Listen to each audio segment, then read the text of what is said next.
Tiens, parlons de l'escroquerie de l'interdiction sur les armes nucléaires. Parlons de l'escroquerie de l'interdiction sur les armes nucléaires. Au regard de la marche du monde, à la lumière de la folie destructive des puissances nucléaires sur les petites nations, les écailles nous tombent des yeux. L'enjeu, c'est la protection des pays vulnérables face à la domination mondiale. Parce que les pays nucléaires utilisent leur arsenal pour imposer leur volonté, créant une injustice mondiale et rendant le désarmement difficile. Le traité sur l'interdiction des armes nucléaires, adopté le 7 juillet 2017, est perçu comme une supercherie des puissances nucléaires pour maintenir dans la terreur et dans la domination les pays qui n'ont pas ces armes de dissuasion. C'est certainement pourquoi, après avoir signé ce traité le 20 septembre 2017, plusieurs pays, plusieurs nations ne l'ont pas encore ratifié afin qu'elle ne devienne pas partie juridiquement liée à ce traité. En ce sens que les puissances nucléaires maintiennent leur domination, terrorisent les faibles et pillent les richesses mondiales. Et dans la perspective de cette domination, une justice asymétrique, dite justice internationale, est établie dans le monde. Chers amis, bonjour. Germain Sewé.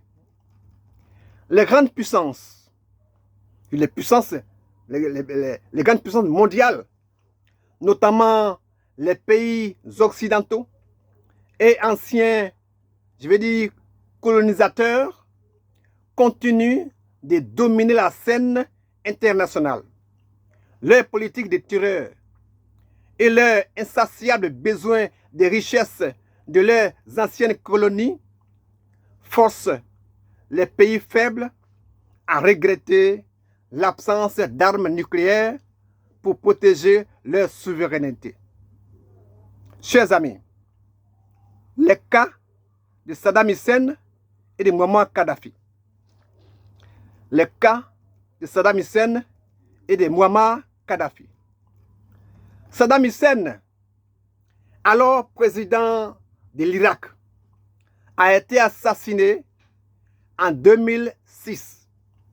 Les États-Unis l'avaient accusé d'avoir un programme d'armes chimiques. Mais en réalité, l'absence d'armes nucléaires a été un facteur crucial dans sa chute. Car si son pays en possédait, personne ne se sera amusé à le provoquer, à l'accuser faussement et à le liquider. Chers amis, de même, en 2011, le dirigeant libyen Muammar Kadhafi a été tué par l'OTAN sous l'instigation du président français Nicolas Sarkozy. Sans armes de dissuasion, il n'a pas pu protéger son pays et sa vie des interventions étrangères. Et voilà la Libye aujourd'hui déstabilisée et avec elle toute une partie de l'Afrique. Chers amis, pour maintenir leur domination sur le monde, les grandes puissances ont mis en place une juridiction, la CPI. La CPI, une juridiction au service des puissances. La CPI, une juridiction au service des puissances. Les grandes puissances nucléaires ont créé la Cour pénale internationale, CPI, en 2002 pour juger les crimes de guerre, les crimes contre l'humanité et les génocides. Cependant, cette institution n'est qu'un instrument de domination utilisé par les pays les plus puissants pour maintenir leur contrôle sur le reste du monde. Nous avons donc affaire à une juridiction asymétrique qui va à l'encontre des principes fondamentaux d'égalité devant la loi. Chers amis, la CPI, c'est pour les autres. La CPI, c'est pour les autres. Les États-Unis, la Russie, la Chine, et d'autres puissances nucléaires ne reconnaissent pas la compétence de la CPI pour leurs citoyens.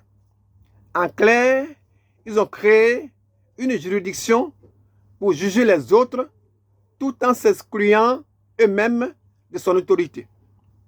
Cette situation crée un sentiment d'injustice et de méfiance parmi les nations faibles, c'est-à-dire nous. Nous. Chers amis, alors, le cas des dirigeants africains. Le cas des dirigeants africains. La plupart des personnes poursuivies par la CPI sont des dirigeants africains.